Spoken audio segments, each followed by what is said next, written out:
বোয়ালখালী উপজেলা পৌরসভা ও কলেজ ছাত্রলীগের উদ্যোগে ঈদ পুনর্মিলনী অনুষ্ঠান অনুষ্ঠিত এপ্রিল 26 তারিখ শুক্রবার রাতে চট্টগ্রাম দক্ষিণ জেলা ছাত্রলীগের সাবেক সভাপতি SM বুরহানুদ্দিনের সার্বিক সহযোগিতায় উপজেলার উগ্র কমিউনিটি সেন্টারত এই অনুষ্ঠান অনুষ্ঠিত হয়।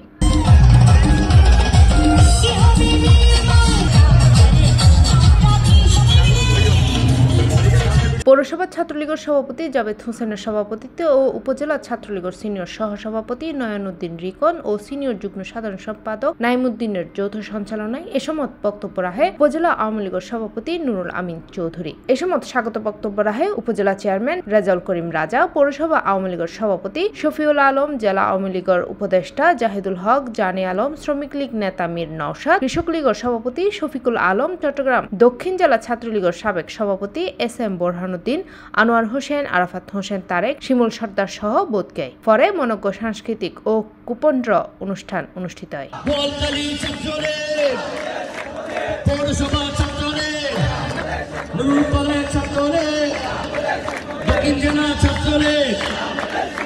আমরা ছাত্রলীগের সাবেক একজন ক্ষুদ্র কর্মী। C+ চট্টগ্রাম।